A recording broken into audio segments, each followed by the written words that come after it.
Hi, it's the 4th of March 2015. This is Robin Yellow. This is Ecotastic, and this week you're not seeing my face on the video because Kit and I are at Ecobuild 2015 at the Excel Centre in London.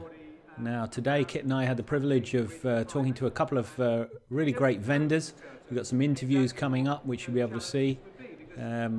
I also attended this seminar given by the Ecobuild team, including Oliver Letwin and other politicians that you can see on the screen there, who gave a great account of themselves, talking about the environment, and there was a bit of political bias.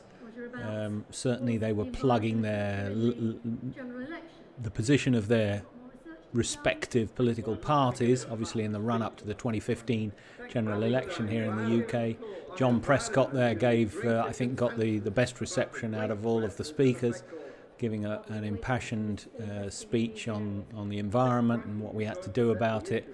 And considering he came in at the last minute to replace one of his colleagues, it was a fairly impressive performance and got a deserved round of applause.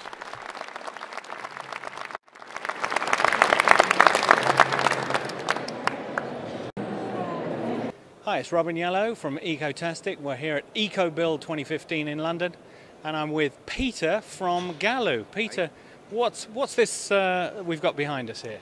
It's an accumulator tank. It's used with typically biomass heating systems, so it allows the householder to, instead of modulating their boiler by restricting airflow, etc., they can burn as hot as they possibly can. Which means that they're getting gasification, they're getting secondary burn on it, and the burner operates more efficiently, and the heat that is generated is stored in an accumulator tank.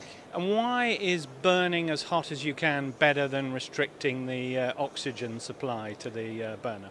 Well, generally you don't want a smouldering fire, you're not getting the maximum output from your fuel, so you want to burn as hot as you possibly can in order to completely gasify the fuel and generate as much heat as you possibly can. It's the best use of the fuel.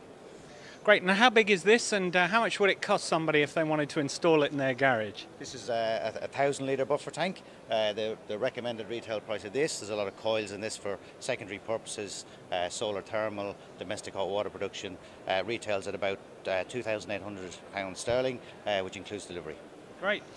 This is Robin Yellow for Ecotastic, live from Ecobuild 2015 in London. Hi there, it's Kit Knowles here, live from Ecobuild 2015, here for Ecotastic. I have with me Nico from Galu, and we're going to discuss his wonderful valve that he's invented and designed for the improvement of thermal stores. Can you talk us through that, Nico? Right, yes. This is a thermal differential valve. It's a completely new type of valve.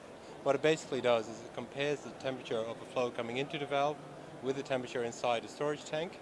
And based on the temperature difference, it will decide whether the flow goes into the tank or whether it's directed to a different level in the tank.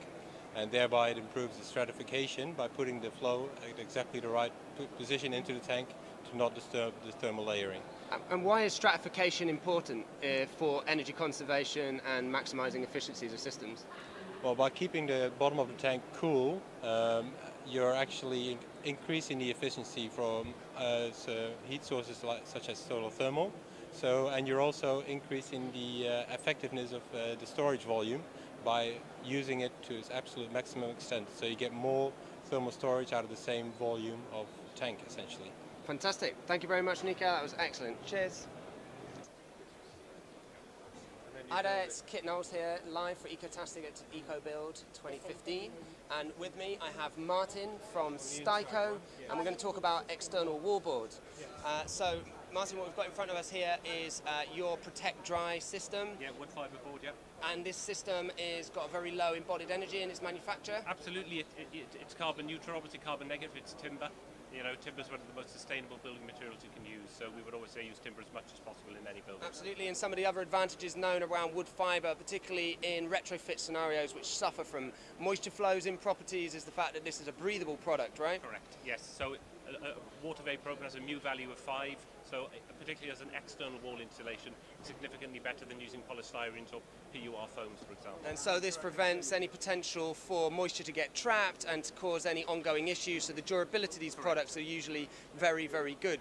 And now you've combined that with the lime-based render on the top. Yes. Can you explain a little bit around the sort of micro-cracking issue and the benefit of lime going Obviously, forward? lime, it's a flexible insulation that has a high water storage capacity in the product as well. It's breathable, so it fits perfectly in terms of the natural product along with the timber as well. So And lime this and timber, mesh perfect layer? mesh.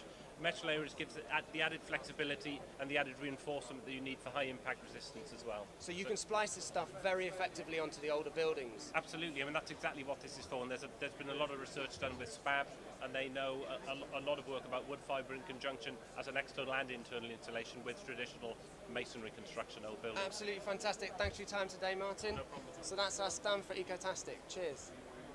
Hi there, it's Kit Knowles from Ecotastic, here live in London at Ecobuild 2015. With me I have Athol, and we're going to be talking about biomass and everything associated. So, quick question, why biomass over any of the other fuel types? It's one of the best carbon neutral solutions in that we have an energy source that comes around every 25 years with a crop of a fuel from wood, and for everything that gets burnt, more trees are planted. So fully sustainable, you can be keeping it down to near carbon neutral in terms of fuel source. So why would you go for fluidization? Why would you use pellets and chips over something like logs? I mean, in terms of pellets, it's the most convenient fuel. Wood chip is also the next most convenient fuel. Log is what we would call a lifestyle choice. Yeah. And that there's a lot of effort goes into preparing the wood, but it's one of the cheapest fuel sources. So it's automation that you'd really be bringing to town with that. And with regards to the actual solar focused therminator we have here, what is this product trying to do above and beyond some of the other products around on the market to improve yet the ability to maybe harness things like free fuel that can come to people? Yeah, I mean, the Therminator is absolutely fantastic in the fact that it can run on both wood chip, wood pellets and logs, which is unique among boilers. They can run happily on all three fuels types. And predominantly it comes to bed in that it's great with logs and pellets or logs and wood chip. So it gives the customer flexibility in being able to choose their fuel source and not be tied to one fuel source. And as you said, if they have wood that's fallen or whatever else, they can use that too. Free fuel. Yeah. That's fantastic. Thank you very much for your time today. No problem at all. So that's from Kit Knowles, Ecotastic, over and out. Thank you. Hi there, it's Kit Knowles here, reporting from Ecobuild 2015 here in London. We're doing this for Ecotastic, and with me I have Julien, and we're going to talk about a fantastic new technology that they've developed and they're rolling out. So, Julien, over to this fantastic and complicated piece of plant equipment. Can you let me know, for the viewers out there, what is the value of Trigeneration and what is that? Excellent. Thank you first of all for coming over and taking the time to look at the system. Trigeneration for us means we provide electricity, heating and cooling, and all of that completely sustainable, only from sustainable biomass pellets, as you see on the machine.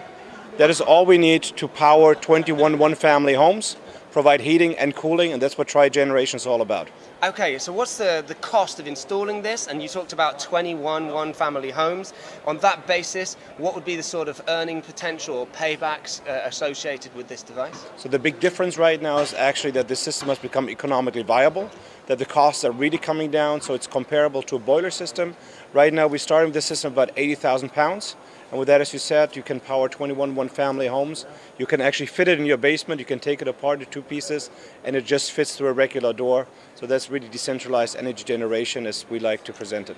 Okay, fantastic. And final question with regards to your product. So we have something which is relatively cheap in comparison to anything that's come before, but you're talking about a scale which is unknown of in terms of Trigeneration. This is one of the smallest systems on the market, making it applicable to sort of small-scale, domestic level community systems. Is that correct? Absolutely. The goal was to make this as small as possible, really make it compact, be able to take it apart, and actually put this onto two trucks, deliver it anywhere in the world. You can even deliver it via air freight, clunk it down. The last system we installed within 4 hours, and even on-grid or off-grid, you got a full electricity, heating and cooling supply, and that's what really makes the difference. Scaling it down, make it available anywhere in the world. That's absolutely fantastic. Thanks very much for your time today. Cheers, Julien. The one on the